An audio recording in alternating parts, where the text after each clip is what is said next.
of peace. Whereas we are this morning taking from the account of John's Gospel, chapter 20, verse 19. Yes, the apostles of Jesus Christ were rightly afraid of the Jews for having killed their Lord and Master Jesus Christ. The apostles were afraid that the Jews might come after them to persecute them, to kill them, to harass them, to suppress them, or even to discriminate against them as friends of that man that was crucified on the tree as a common criminal. So they were afraid, and then they locked themselves up in a room for their own security. However, I don't think that the apostles of Jesus Christ were afraid only of the Jews. They were afraid of something else. Something the Bible we just read, the passage we just read, did not indicate explicitly, but it is implied in the whole narrative. So, besides the Jews, besides being afraid of the Jews, what else were the disciples of Jesus Christ afraid of? They were afraid of themselves. They were afraid of what they had done, the consequences of what they had done against their master. The betrayal, the denial, how they ran away and abandoned him. How they didn't even stand there to speak for him and to stand against his oppressors and persecutors. So they were afraid of what they did against their master. You know that kind of feeling. When you had betrayed or done something horrible against a friend, and then at the end, that friend of yours was declared innocent. The fear would be, how will I face this friend? How can I ever explain myself to him? Will she or he ever going to understand me? What will happen to our friendship? How can I say to you that I was stupid? That's why I didn't stand up for him. That's why I didn't speak for him. That's why I betrayed her. Would that be enough? So the apostles of Jesus Christ were afraid of the consequences of what they had done against their master.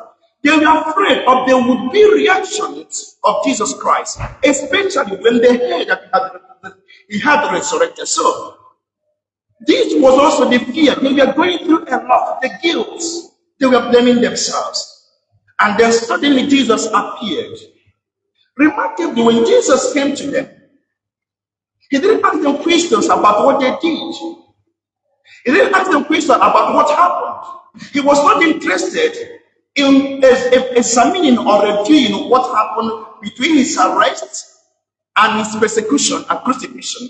So he was not interested of examining what role they played, why they did what they did. That wasn't why he came. It wasn't for Jesus a moment to demand for explanations. It wasn't the moment to demand for apologies. It wasn't the moment to make any review of what happened. It was rather a moment to encourage them, to strengthen them, to forgive them, to reassure them, to give them peace, because he knew they were troubled. And that was why immediately he appeared in their midst, his first statement was, "Peace be with you," because I know you are troubled. And then before he started communicating the message, he said it again, "Peace be with you." Now, during that first visit, one of his disciples, Thomas, was not there. And the Bible didn't tell us where he went to or why he was absent. 8 days after the first visit, Jesus had to come back again. For what? For Thomas. Why? Because Thomas was important. Just as every one of us is important before God. None of us is a random. None of us is a figure adding up to the population of the world. Each one of us is a reflection of God's image. So that's why Jesus came back, because Thomas was important, was valuable. And also remarkably again, when Jesus came back to look for Thomas, he didn't ask him, "Thomas, where were you when I came the last time? Where were you with the group? Where did you come to?" No. His interest was to encourage, to show himself, to strengthen Thomas. So the question we are considering today is, why was Jesus not interested in reviewing what happened during his arrest up until his death? Why was he not interested in examining or asking questions why they did what they did?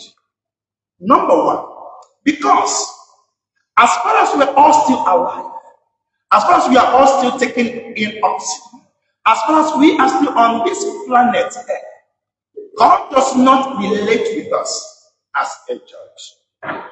He is indeed our judge. But he exercises that office or that character or that nature only at the last day. He relates with us as far as we are still on this journey. He relates with us as a redeemer who is tremendously interested in our well-being, in our getting better, and in our eternal redemption. One of the duties of a judge is to condemn and to appropriate punishment to the offender.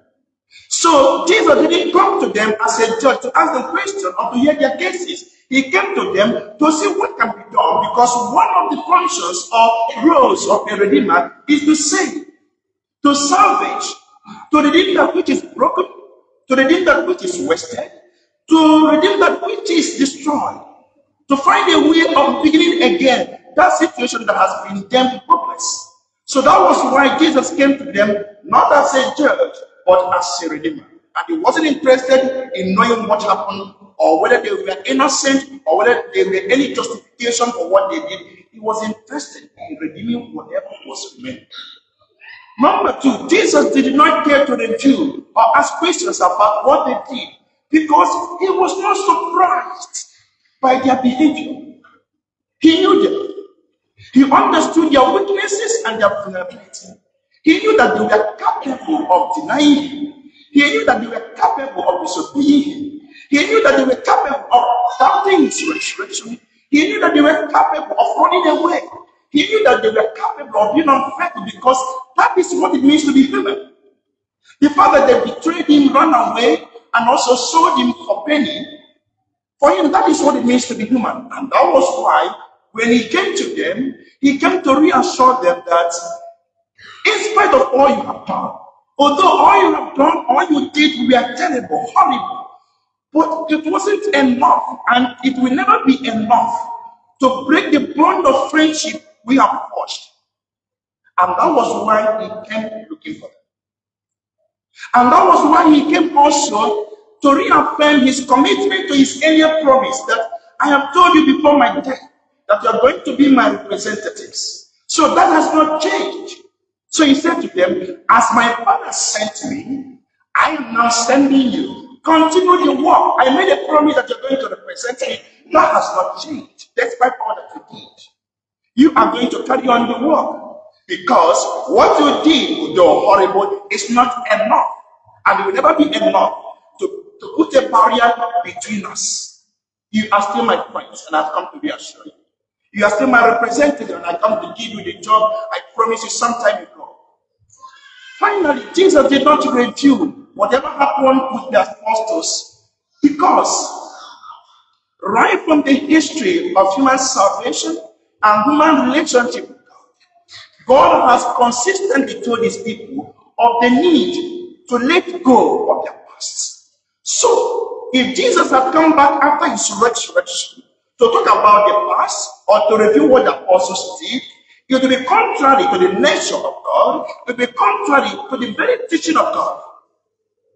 After the first mistake in Genesis, God wanted to redeem humanity through the family of Lot. He built and prepared a new city and wanted to take them from the city of Sodom and Gomorrah. And he told them, "Nana, I have prepared a new city for you to save mankind through you." So what is going to happen is, you leave your old city and go to the new one, but on the condition that you don't look back, because it's not necessary. Forget about what happened or what is in your back or what is in your past. Just keep moving to the place I prepared for you. And he made the same statement to the people of Israel through Isaiah, when he said to them, "Isaiah, tell my people, if only they can forget the past, I will do something great." And he said the same again through Jeremiah. Jeremiah, reaffirm this to my people, that I am doing something great. I'm preparing a future, a new future, and I'm giving them a new hope. Let them forget about what happened in the past. And through the prophet Habakkuk, he said it again, I'm doing something beautiful before for you. Forget the former things. So God wouldn't come back to start talking about the past. When it is in his very nature, he has been telling the people, forget the past, let it be. And today we are celebrating the divine mercy of God. It is the mercy of God that Jesus had to go looking for the apostles, and when he found them, he didn't ask them questions of why they did what they did. He didn't ask questions about apologies. He didn't ask questions for explanations. He just went because he needed them to be reassured. It is the mercy of God that even when one person was not around, Jesus had to reschedule his visit because of the mercy of God. Come back looking for that one person that out of his own volition decided to leave the flock. That was Thomas. As we celebrate the mercy of God today, we are also called to become channels through which God's mercy will flow and get to people around us. Can we do it? I remember an encounter I had in 2010 as a secretary to a bishop. In 2010, I made a horrible mistake.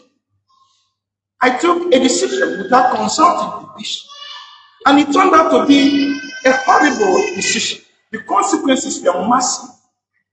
By night, it dawned on me that I had made almost like the worst mistake of my life.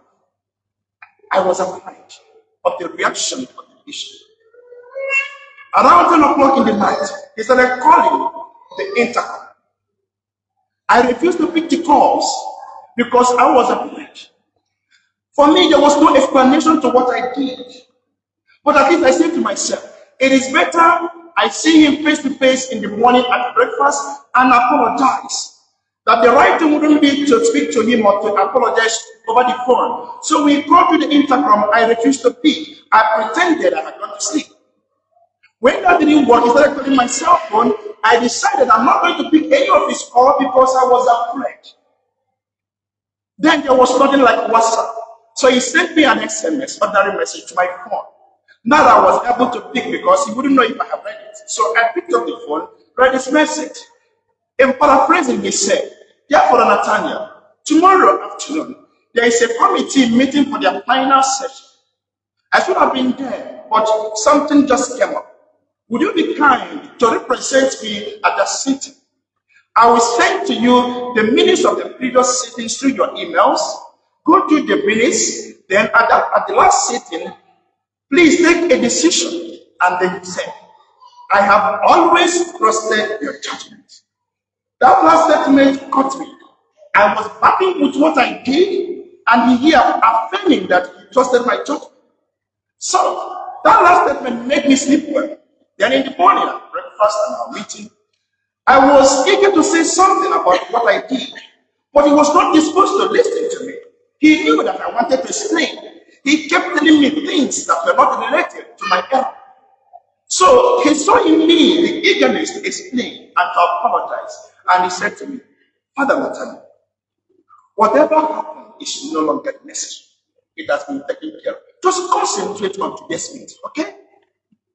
That was in 2010.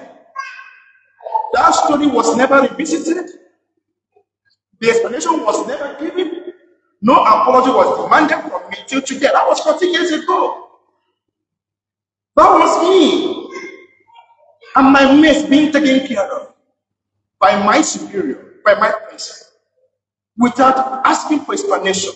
He wasn't interested to know or knowing why we do this. Can we do the same to people around us? That was exactly what Jesus went to do. He was not interested in knowing why Peter denied him. He was not interested in why they all ran away. He was not interested in why they doubted the resurrection. He was not interested in their apology. He was not interested in their explanation. He just wanted to reassure them that things are okay. Keep moving on. And that's why he came to them and said, "I know you are dealing with a lot. I give you peace."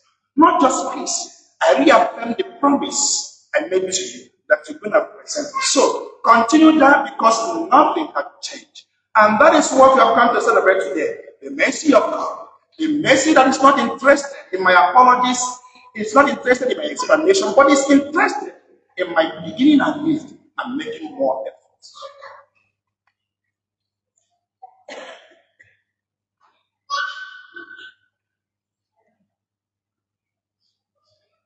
running the corporate